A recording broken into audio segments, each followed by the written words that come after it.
We've reached the Greens winning Gorton and Denton is the 1979 Iranian Revolution levels of hysteria. I saw this earlier. This is awesome.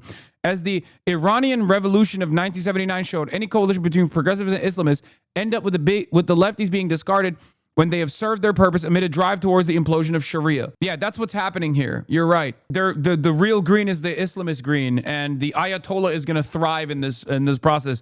The nascent Shia population is actually doing taqiyya, and they're eventually going to seize power, and they will make England the woke Sharia capital. I think whether they would say it publicly or not, there's a number of reform adjacent voters watching this and thinking, go on, girl. Incredible to see a normal person enter parliament. Yes. My God, how fucking deluded can someone be? And to post that delusion to the world? Shamelessness. That's where it comes from. It's a unique superpower, really, in politics. These guys are fucking not only shameless, but every new information that is supposed to destroy their worldview actually somehow finds a way to confirm their priors. Matt Iglesias does it all the fucking time. And there is a robust market for it. There are a lot of people who are in positions of power, who have profound amounts of privilege, who have profound amounts of wealth that want to hear that. They want to be lied to over and over again. And these guys consistently fucking end up rising to the top because they tell rich people what they want to hear. Look at Barry Weiss. She's the greatest example of this. She is a fucking charlatan.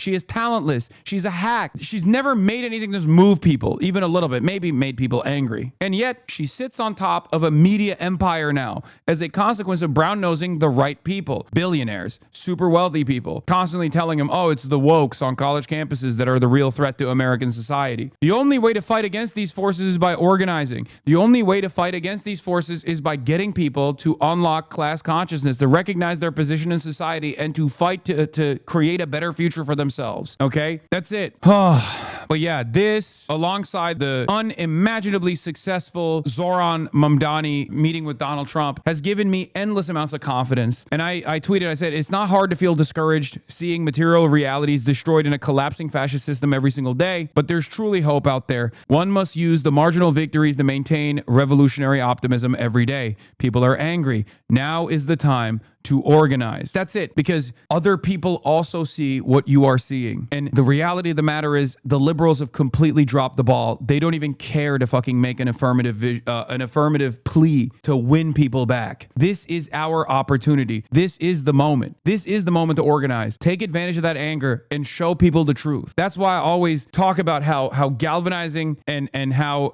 hopeful I felt in spite of the death, destruction, and devastation that we saw in the last 2.5 years in Gaza. You have to lean into moments and pockets of hope, whether it be the election of Zoran Mamdani, the electoral victory of Zoran Mamdani, whether it be this electoral victory for the Greens, whether it be a successful meeting that Zoran has with Donald Trump. These are moments, these are pockets of hope that you can take advantage of, where you can build a movement slowly but surely, okay? These are building blocks that move us closer and closer to our goal. Zoran's victory in New York City, the complete collapse of Israel's approvals as the Western world recognized Zionism as a fascist ideology, the plurality being in favor of ICE abolition in the United States of America. The cynic will tell you it's not enough, but change takes time, and all you can do is be steadfast. And you have to continue being steadfast. You have to do it for those that have been slain, and you have to do it for those who remain. That was my principle when I was engaging in my advocacy in Gaza for 2.5 years, in spite of people being like, you're a fucking terrorist, you're a Muslim fundamentalist, you're an anti-Semite, all this shit. And guess what? We're on the other side of that now. Now, of course, the struggle continues. The war is not won, right? There's obviously still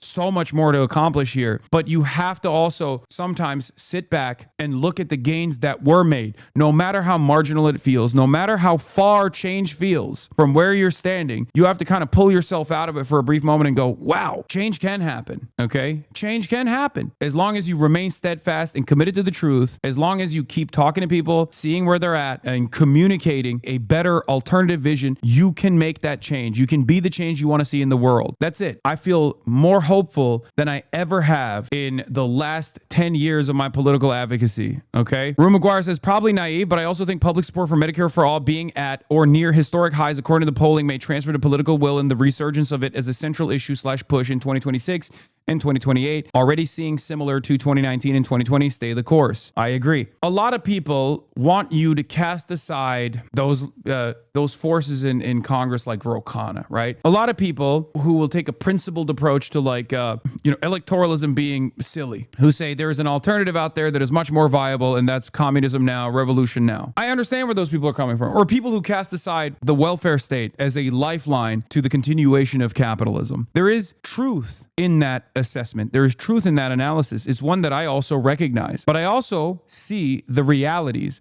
I also see where the masses are. I understand that you have to move people in a certain direction. You have to organize. You have to build systems before you can actually achieve the results you want to. You can't organize to the masses that you want. You have to organize to where the masses are. And before you even build this movement, you have to get people to recognize class consciousness, to recognize their class position. You have to make people understand that there is a class war that is ongoing every single fucking day. Before we get there, all of this other stuff is purely theory. Purely theoretical. Now let's move into Israel and its overall disapproval. There were so many people that said this is the end of the organized left on October 8th, 2023. There were so many who were not ready to hear the argument that this was actually Israel's own design, that its violent apartheid regime that spanned over 75 plus years at that point had created a violent reaction. People were not ready for that message at all. Many people said, nah, fuck this. I'm not hearing you. I'm not listening to you. That's ridiculous. That's unacceptable. How dare you say that? Okay. At the time, Israel's approval was fairly high and the Palestinian approval was fairly low. As a matter of fact, lower than ever before. But very quickly, people realized that the violence that was unfolding in the region was something they could not look away from. Violence that we were contributing to with our tax dollars. Violence that we were contributing to with our policymakers and their lack of interest in correcting the record, their lack of interest in stopping Israel from doing this. Joe Biden went to Israel and gave a bear hug to Benjamin Netanyahu, and the bear hug strategy started. But because of the lack of options for Palestinians that could only show the rest of the world what they were going through, and because of the steadfast nature of the activist left that already knew what the reality looked like and already knew what was coming, a lot of people kept pushing. People like myself, people like yourselves, we kept pushing. And through that steadfast approach, in spite of all the naysayers, we have now officially arrived at a position for the first time in American history where American sympathies in the Middle East situation are with the Palestinians. More Americans now at 41% sympathize with the Palestinians than the Israelis at 36%. You do not understand how profound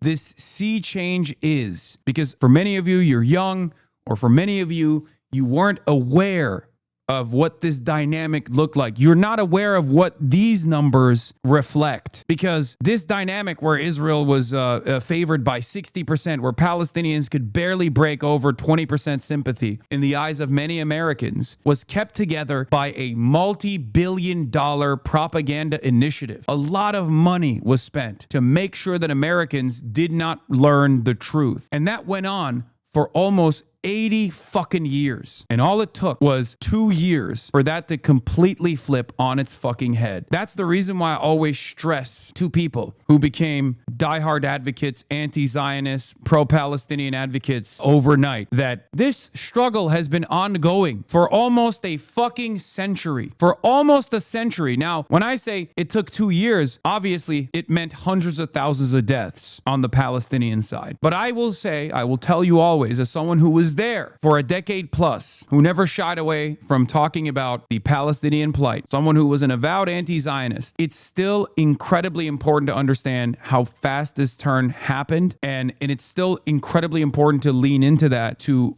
build confidence in your advocacy, to build confidence in your worldview, because it turns out if you are disciplined and you lean into the truth, you can actually put a dent in one of the most sophisticated and most pervasive propaganda machines that has ever existed. Do you understand? Because this didn't happen because there was a lot of moneyed interest on the pro-Palestinian advocacy side. This only happened because people were like, this is fucking wrong. and I will do everything in my power to educate those around me. I will do everything in my power to pull them, to get them to also to go outside, to get them to also protest. I will go to jail if it's necessary. I will get yelled at. I will be doxxed. I will be harassed. I will be swatted, but it doesn't fucking matter because this is the truth. You have to lean into the small victories that you get along the way to maintain your revolutionary optimism. This is what I always stress, because slowly but surely, brick by brick, you build this movement,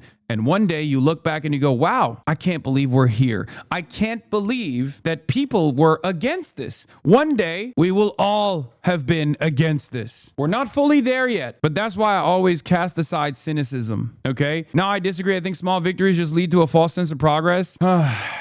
That's pure nihilism. And this is what I'm trying to say. While there is truth in this assessment that like this death toll is unimaginable, you are unironically doing a disservice to the Palestinians when you do this, okay? You want to know why? Because when you say stuff like this, when you tell people not to feel emboldened in this very moment, when you tell people not to keep pushing at this very moment, do you feel like you're actually helping save a Palestinian life? Or do you want to just simply come across like you're correct? To come across like you're the most moral person in this conversation? That's the entire argument here. It is a disservice to the Palestinians if you just go, yeah, well, hundreds of thousands of people died. America's at the precipice of fucking invading Iran and bombing Iran. Another 100,000 potentially could die. Tens of millions displaced in the process. What is there to do? We didn't do anything. We didn't achieve anything. Oh, you felt good because you did a couple fucking sit downs and protests?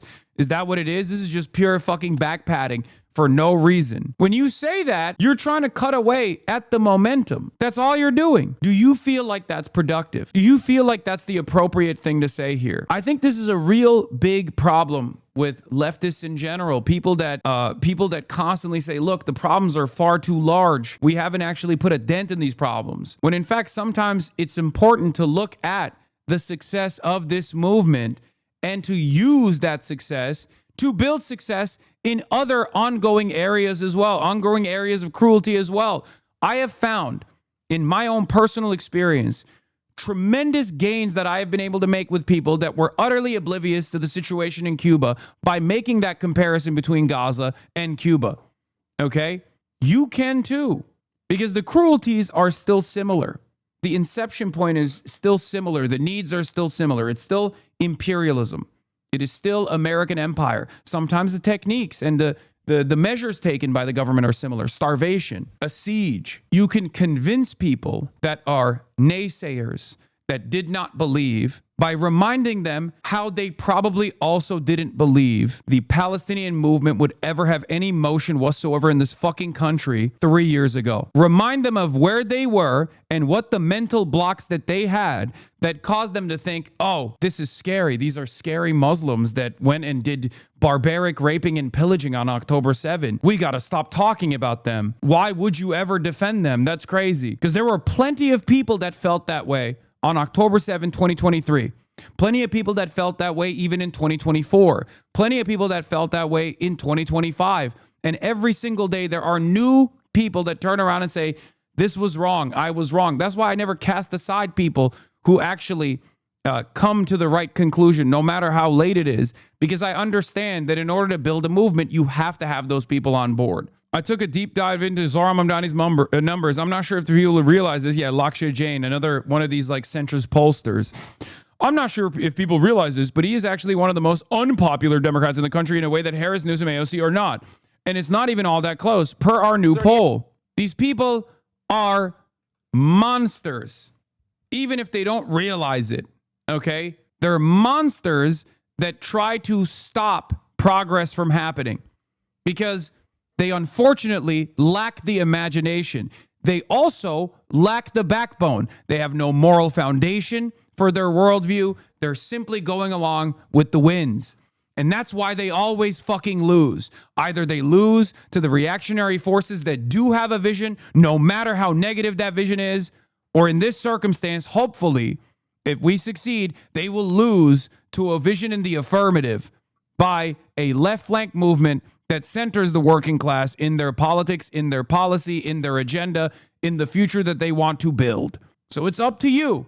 Will you stand idly? Will you stand by the side and go, I don't know, this is not moving the needle fast enough for my taste? Or will you become a part of this movement? Some of you genuinely do make perfect the enemy of good. And you don't realize that you yourself, through that cynicism, are also creating hurdles for progress to happen. You think you are making the correct assessment, and in some ways, in theory, you might actually make the correct assessment, but you miss the forest for the trees. You miss the small progress that is necessary to make that big leap. Revolution doesn't happen spontaneously. It requires diligence. It requires a steadfast approach. It requires messaging discipline. It requires organizational discipline. You can either be a hanger-on that comes at the last moment and say, I was there all along, and feel like you played a role in this, or you can actually be the person that genuinely plays a role in it. I don't know. I just feel very, very hopeful right now, and I hope it's not cut away by some devastating defeats that come later down the line. As someone who's been at this for quite a while, it's hard for me not to maintain optimism at this moment. I'll tell you what I tell people all the time. I'm a leftist, and one thing that I am very good at is taking L's. If you are a socialist, if you're an anti-capitalist living in the imperial core, you have always experienced taking L's over and over and over again. And the faster you overcome that fear of taking an L, or the faster you overcome the feelings that you feel in that moment of loss, whether it be Bernie Sanders in 2016, or whether it be the aftermath of the Nevada caucus in 2020, you take your licks and you keep your head down and you keep pushing. You don't take for granted the inevitability of progress. You make it happen. The faster you can recover from your defeats, the more dynamic you are, the more you learn from those defeats, the easier it will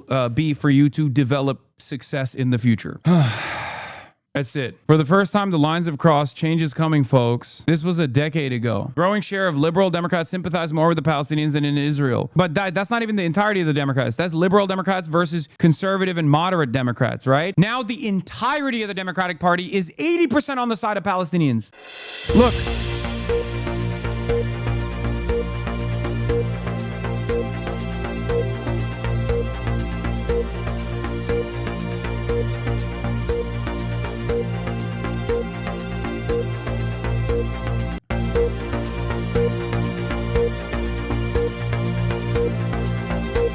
Okay, I have a better song for this, bro. We're gonna run this poll back, but with a better song, because that's not very good audio here.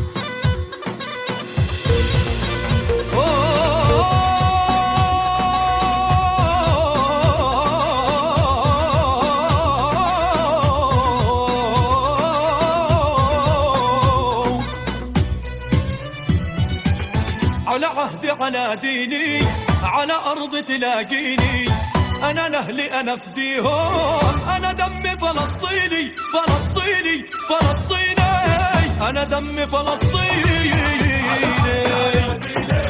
على أرض تلاقيني أنا لأهلي أنا فديهم والله أنا دمي فلسطيني فلسطيني فلسطيني أنا دمي فلسطيني. For the people who are asking what happened in 1982, Israel invaded Lebanon. A plurality of Americans sympathize more with Palestinians than with Israelis for the first time in Gallup polling history. Hard to overstate the significance of this shift, says Niall Stanage, and it's not confined to the left by any stretch, despite claims otherwise. Izzy Breen says, liberal Zionists won't even call themselves Zionists anymore. Among American Jews under the age of 35, people who call themselves anti-Zionists or non-Zionists outnumber those who identify as Zionists. The end of the bipartisan consensus is here. This is a fucking devastating poll, dude. Oh my God, it's so hard for me not to fucking smoke them. You know what I mean? It's hard for me to feel pessimistic for the future when I see stuff like this, because I know what it took to get here. Okay, whether it be the unlimited human casualty numbers, or whether it be the consistent advocacy from so many people, from Palestinians, Palestinian Americans, those on the left, those who were forever changed once they learned the truth about what Israel was doing. That's why I kept repeating over and over again to all of you over the course of the last couple of years, where I was like, this is the most popular Israel will ever be in the Western world. Today is the most popular Israel will be. Tomorrow, Israel will be less popular than it was today. And the day after, it will be even less popular. And we still got to improve those numbers. It's not going to magically turn overnight. That's why I kept repeatedly telling people, like, woke 2 is not here, or the pendulum will not swing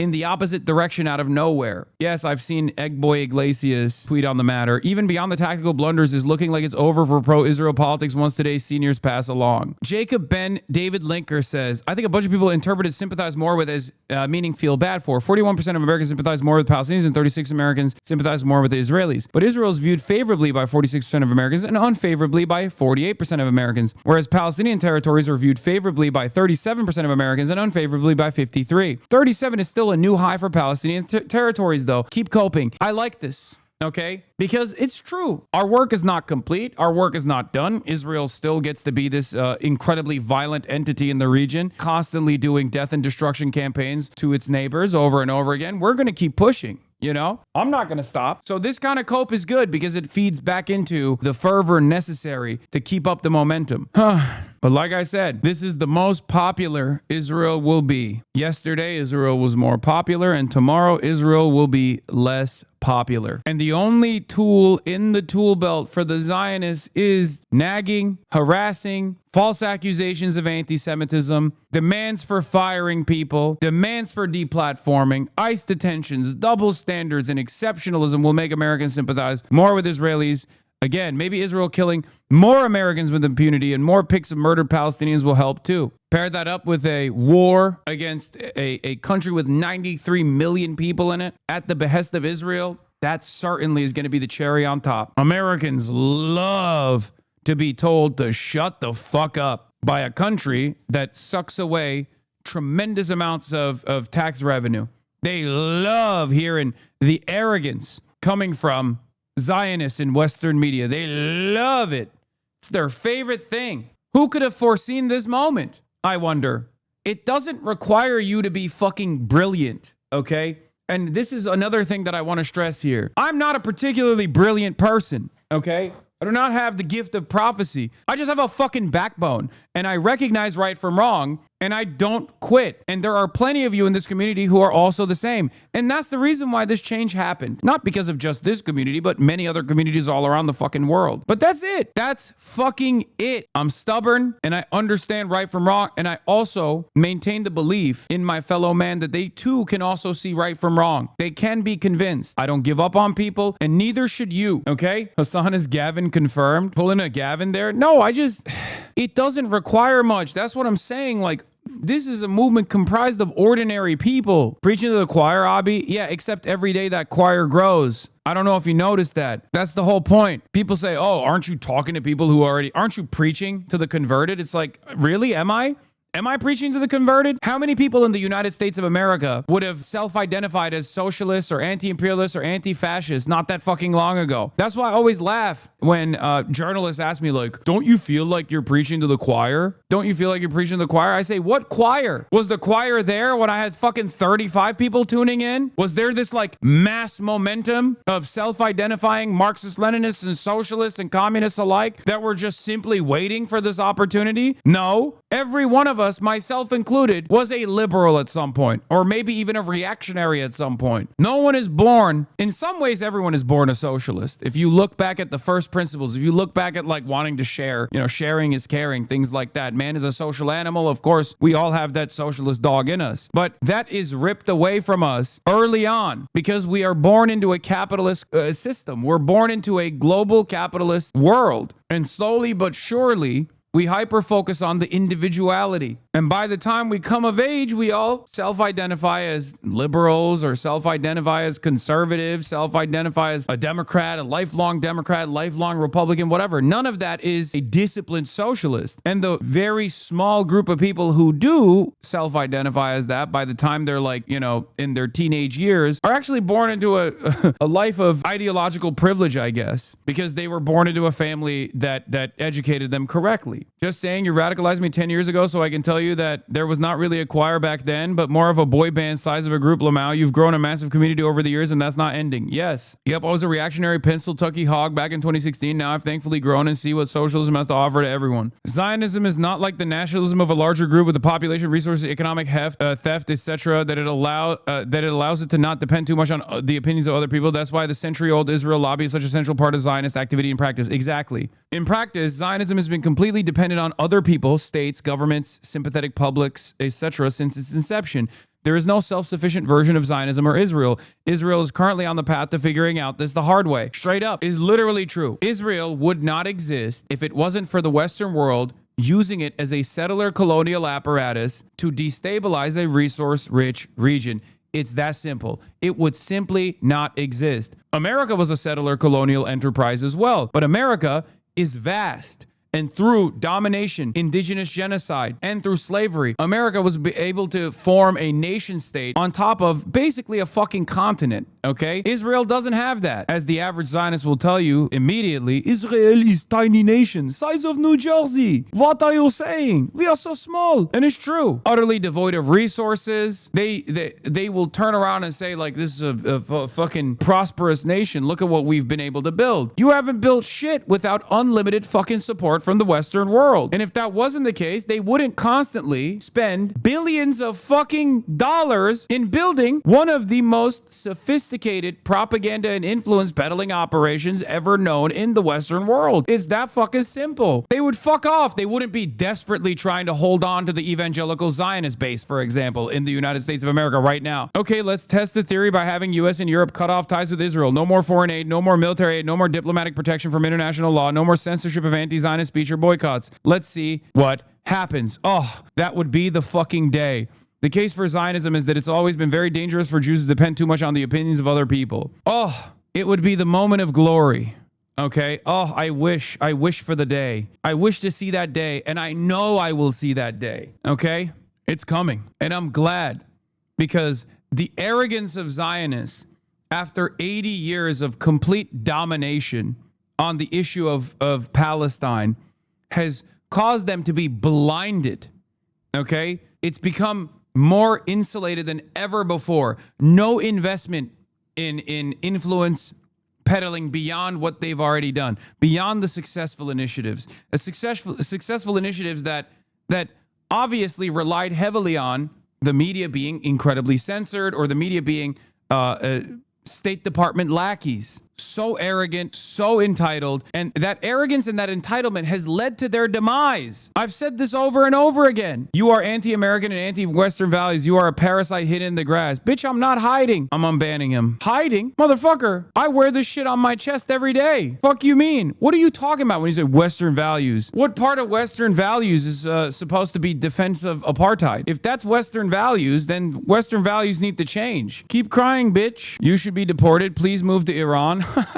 Those are some of the good Western values that have allowed someone like myself to live here and to convince my fellow American citizens, as I am a part of that group, by the way, that there is a better alternative out there, one that actually does not take away their surplus labor value and offer it directly to the fucking capital overlords, but instead one that demands more for their own labor. Asmongold mogged you? Okay, buddy. Ask yourself, will dying for Israel, will it be good for you? How will it be beneficial for you if you go and die for Israel in Iran? Ask yourself that question. How does this improve my life? If you want me to make a selfish argument for you, if you cannot comprehend that, like, killing a bunch of people overseas is not a good thing on its own, right? It's immoral, it's morally repugnant. Think about it from a selfish perspective. Does this benefit you at all, or have you been convinced by others that this is somehow beneficial for you when it's not? Asman won't look Hasan in the eye, and you're over here talking about fucking mogging. Why do so many of you chatters support Stalin, who murdered millions of Russians, gave the order to kill 22K Poles in the Katyn forest, and engineered the Ukrainian famine? Because he melted Nazis, okay? He melted Nazis. And we fucking hate Nazis here. He was the great Nazi annihilator, and he also helmed a state that was an agrarian society being undermined by czarists as a bunch of uneducated peasants into one that was able to beat America to space, okay? Beat America in the space race. They had nothing at all. They had nothing but the entitlement that they had to the sweat of their own brow and their pickaxes and a belief that a better future was possible, and they achieved it. Hard to deny those results. Anyway, let's look at Sky News talking about the seismic shift in the Gorton-Denton by-election. First